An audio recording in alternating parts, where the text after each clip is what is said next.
Good Tuesday practice, like the energy. Guys bouncing, getting things done, and practice really picked up as it went, which I was got stronger as it went. You know what I mean? So in the beginning it was good, but just, all of a sudden you said it, and they just kept getting better. And we're learning how to practice, and that excites me. The process of doing things the right way is getting better and better, and hopefully that can transition, because we're going to have a tough road game. Going up there is tough. They're going to be ready to play. Senior day, all those things are going on, and we're going to have to play a very good football game, so excited about that. Questions? All eyes are kind of on Auden and what he's done in the receiving game this year. Have you seen him develop as a blocker? He's getting better and better and understanding it. And I'm going to tell you now, it's hard. If people don't understand how hard for big guys to get on guys in space and learn to respect guys, but you got to do it like you're running routes, so they don't know if you're running routes, and keep that consistency of routes to blocking, so they don't know how you're playing it, and then it allows that big body to get on him. He's getting better, learning it, and wanting to do it, and he can do it. He can be a complete football player that way. What are some things receivers have to do that in this offense that maybe some other college offenses don't ask the receivers? I don't know.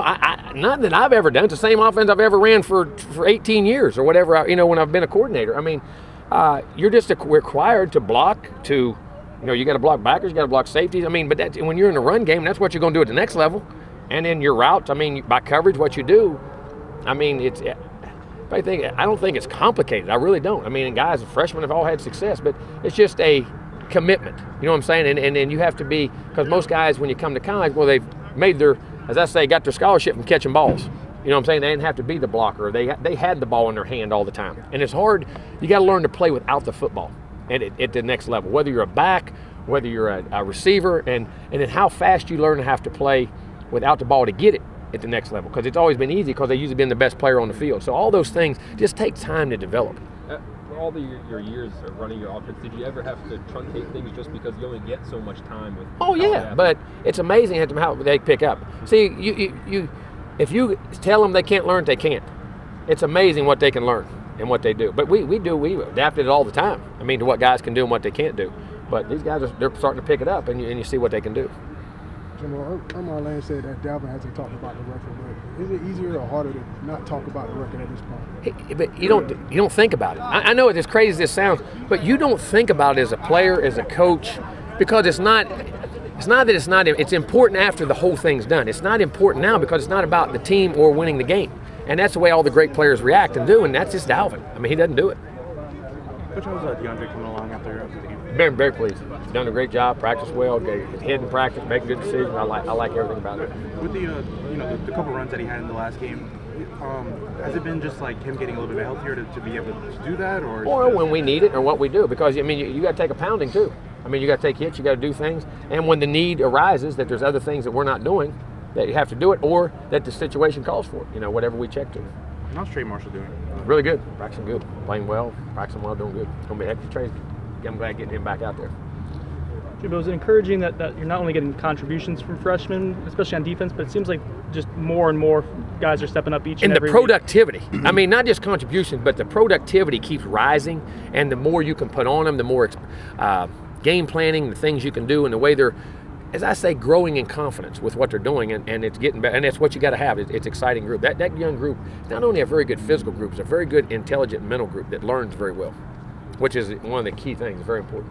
I was going to say, going off that, what does it take for those guys to be ready and to keep expanding? What are they doing correctly? And you got to take coaching, understand what you do well, keep doing it, repeat, but go work at the game. You got to study the game. You got to study film. And what you got to learn to do is, study the other guy's alignments, assignments, his splits, what he does on certain routes. And you got to learn body language and all those things. And that's what part of these young guys, when they learn to play, as I say, when they line up, all of a sudden, okay, those three things I know they don't do. This is down to one or two things. And I call it processing information, in that I eliminate a lot of things, so I got less things to think about. Now I can play faster because I can react to only one or two things instead of thinking about 5 things to do. And that's what happens with experience.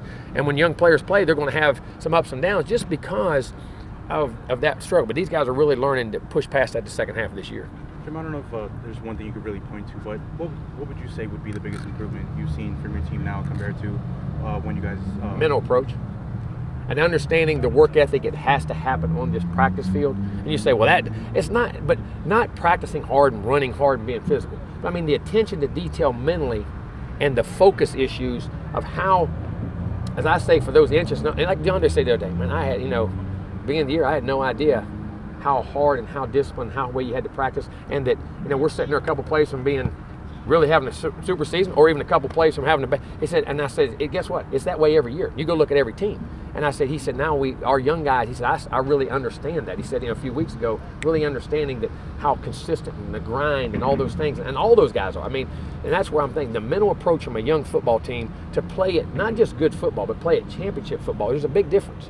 And it's the mental approach and the way they're coming to the practice field. I think that's the biggest difference. And now it's carrying on to the game field. Is that something that would carry on up to next year? No doubt, because you know what to do. You know your job, you know what to do and how to do it. You know what I'm saying? And because it's a learning experience. It's something that you have learned. It's a learned behavior. From last season's team, did this team kind of have some of that? Have some of that carryover? No, well, last year's team had to learn it too, because last year's team was an experienced team, and you had new quarterbacks and new things that went on. It wasn't an old team either, and it was just part of it. And then hopefully, we get a lot of these guys back again. So I'm really looking forward to not just say wins and losses, but just to how you practice and approach things. And if those usually things go right, then you start getting the results you want. Jimbo, I don't know if you've seen it, but the New Orleans newspaper reported that. I did when I walked out of a meeting. Had no idea, but here's the thing: listen, I'm not going to talk about any jobs. I love being at Florida State. I plan on being here, and I'm just getting ready for Syracuse. And that's the last thing I'm going to say on that. And then no offense to anybody or anything else. That's just what I'm going to do. All right. I love being here. Is it kind of frustrating the second time this season this kind of come up? I've already made my statement.